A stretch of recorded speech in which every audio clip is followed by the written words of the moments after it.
ಮಾಂಸ ತಿಂದು ದೇವಸ್ಥಾನಕ್ಕೆ ಹೋದರೆ ತಪ್ಪಿಲ್ಲ ಹೀಗಂತ ನಟನೊಬ್ಬನು ಹೇಳಿರುವಂತಹ ಮಾತು. ನಟನ ಹೇಳಿಕೆಗೆ ಈಗ ಭಾರೀ ಆಕ್ರೋಶ ಕೂಡ ವ್ಯಕ್ತವಾಗಿರುವಂತಹದ್ದು. ಅನ್ನ ತಿನ್ನಬೇಡ, ಸಗಣಿ ತಿನ್ನು ಹೀಗಂತ ಕಾಮೆಂಟ್ ಕೂಡ ಮಾಡಿರುವಂತಹದ್ದು. ಸಿದ್ದರಾಮಯ್ಯ ಅವರ ಹೇಳಿಕೆಯನ್ನು ಸಮರ್ಥಿಸಿಕೊಂಡಂತಹ ನಟ ಕಿಶೋರ್ ಮಾಂಸ ತಿಂದು ದೇವಸ್ಥಾನಕ್ಕೆ ಹೋದರೆ ತಪ್ಪಿಲ್ಲ ಹೀಗಂತ ನಟ ಕಿಶೋರ್ ಅವರು ಕೂಡ ಹೇಳಿರುವಂತಹದ್ದು. ಈ ಹಿಂದೆ ಸಿದ್ದರಾಮಯ್ಯ ಅವರು ಕೂಡ ಇದೇ ರೀತಿಯಾಗಿ ಹೇಳಿಕೆಯನ್ನು ಕೊಟ್ಟಿದ್ರು. ಚಲನಚಿತ್ರೋತ್ಸವದ ಪ್ರಶಸ್ತಿ ಕಾರ್ಯಕ್ರಮದಲ್ಲಿ ನಟ ಕಿಶೋರ್ ಅವರು ಈ ಹೇಳಿಕೆಯನ್ನು ಕೊಟ್ಟಿದ್ದಾರೆ. ಎಸ್, ಸಿಎಂ ಸಿದ್ದರಾಮಯ್ಯ ಅವರು ಕೂಡ ಈ ಹಿಂದೆ ಮಂಜುನಾಥ ಸ್ವಾಮಿ, ಧರ್ಮಸ್ಥಳದ ಮಂಜುನಾಥ ಸ್ವಾಮಿ ದೇವಸ್ಥಾನಕ್ಕೆ ಮಾಂಸವನ್ನು ತಿಂದು ದೇವರ ದರ್ಶನವನ್ನು ಪಡೆಯೋದಕ್ಕೆ ಹೋಗಿದ್ರು. ಆ ಒಂದು ಫೋಟೋ ವೈರಲ್ ಆಗಿತ್ತು. ಅವತ್ತು ಸಾಕಷ್ಟು ವಿವಾದಕ್ಕೂ ಕೂಡ ಸಿಎಂ ಸಿದ್ದರಾಮಯ್ಯ ಅವರು ಸಿಕ್ಕಿದ್ರು. ಅಂದರೆ ಮಾಂಸ ತಿಂದು ಅಂತಹ ಒಂದು ದೇವರ ಸನ್ನಿಧಿಗೆ ನೀವು ಹೋಗಿದ್ರಿ ಅಂತ ಹೇಳಿ ಎಲ್ಲರೂ ಕೂಡ ಅವ್ರನ್ನ ತರಾಟೆಗೆ ತೆಗೆದುಕೊಂಡಿದ್ರು.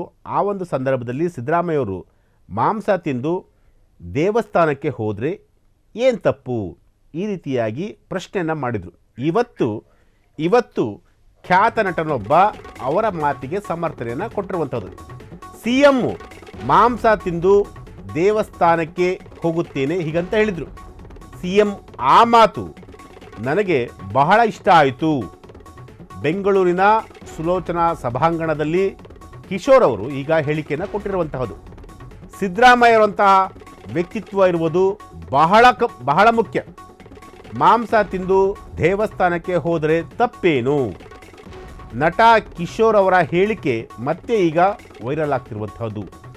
ಕಿಶೋರ್ ಸದಾ ಒಂದಲ್ಲೊಂದು ಸುದ್ದಿಯಲ್ಲಿ ಟ್ರೋಲ್ ಆಗ್ತಾ ಇರುವಂತಹ ವ್ಯಕ್ತಿ. ಎಸ್, ಕಾಂತಾರ ಸಿನಿಮಾದಲ್ಲಿ ಪೊಲೀಸ್ ಇನ್ಸ್ಪೆಕ್ಟರ್ ಪಾತ್ರದಲ್ಲಿ ಗುರುತಿಸಿಕೊಂಡಂತಹ ನಟ ಕಿಶೋರ್ ಅವರ ಅಭಿನಯಕ್ಕೆ ಎಲ್ಲರೂ ಕೂಡ ಫಿದಾ ಆಗಿರುವಂಥವರು. ಎಸ್, ಈಗ ಕಿಶೋರ್ ಅವರು ಏನು ಹೇಳಿದ್ರು, ಎಸ್ ಬನ್ನಿ ನೋಡ್ಕೊಂಬರೋಣ. ಮಾಂಸನಾಥ ಇವತ್ತಿಗೂ ಬೇರಿಸ್ತಾ ಇದೀವಿ ನಾವು. ಅಂದಿನ ದಿನಗಳಲ್ಲೇ ದೇವರಿಗೆ ಮಾಂಸವನ್ನು ಅರ್ಪಿಸಿದವನವನು. ಬಹುಜನರ ಆಹಾರವನ್ನು ಬಹುಜನರೇ ಹೊಲಸುವಂತ ಒಪ್ಕೊಂಡು ತಮ್ಮನ್ನು ತಾವು ಹೊಲಸು ತಿನ್ನೋರು ಅಂತ ಸ್ವಘೋಷಿತ ಕೀಳರಿಮೆಯನ್ನು ತಂದುಕೊಳ್ಳೋ ಹಾಗೆ ಮಾಡಲಾಗಿತ್ತು. ಅದನ್ನು ಸಹಜಗೊಳಿಸಲಾಗಿತ್ತು. ಈ ಕಣ್ಣಪ್ಪ ಭಕ್ತಿಯನ್ನು ಹೇಳ್ತಾನೆ ಧರ್ಮದ ಸರಿ ತಪ್ಪುಗಳನ್ನು ಹೊರಗೆ ಹಚ್ಚಿ, ಕಟ್ಟ ಸಂಪ್ರದಾಯಸ್ಥರು ಸ್ವಇಚ್ಛೆಯಿಂದ ಹೌದು ಇವನು ಸರಿ ಅನ್ನೋ ಥರ ಸಮಾನತೆಗೆ ಮುಖ ಮಾಡೋದಕ್ಕೆ ದೂಡಿದ ನಾಯಕ ನಮ್ಮ ಕಣ್ಣಪ್ಪ. ಈ ವಿಚಾರದಲ್ಲಿ ನಾನು ನಮ್ಮ ಮಾನ್ಯ ಮುಖ್ಯಮಂತ್ರಿಯವರಾದ ಸಿದ್ದರಾಮಯ್ಯನವ್ರನ್ನ ಇರಲೇಬೇಕು. ಅವರು ಕೊಟ್ಟ ಒಂದು ಕಟ್ಟಿತನದ ಹೇಳಿಕೆ. ಅವರು ಒಂದ್ಸಲ ಎಲ್ಲೋ ಒಂದು ಕಡೆ ಹೇಳಿದ್ರು, ಮಾಂಸ ತಿಂದು ನಾನು ದೇವಸ್ಥಾನಕ್ಕೆ ಹೋಗ್ತೀನಿ, ಏನು ತಪ್ಪು ಅಂತ. ಆ ಥರದ ನಾಯಕರು ನಮಗೆ ಅವಶ್ಯಕ. ಸತ್ಯವನ್ನು ಧೈರ್ಯವಾಗಿ ಹೇಳೋದಕ್ಕೆ, ನಮ್ಮ ಮೂಢನಂಬಿಕೆಗಳನ್ನು ಹೊರಗೆ ಹಚ್ಚಿ ತಿದ್ದೋದಕ್ಕೆ ಆ ಥರದ ನಾಯಕರು ತುಂಬ ಅವಶ್ಯಕ. ದೇವಸ್ಥಾನದಲ್ಲಿ ಮಾಂಸನಾಥ ಇವತ್ತಿಗೂ ಬೇರಿಸ್ತಾ ಇದೀವಿ ನಾವು. ಅಂದಿನ ದಿನಗಳಲ್ಲೇ ದೇವರಿಗೆ ಮಾಂಸವನ್ನು ಅರ್ಪಿಸಿದವನವನು.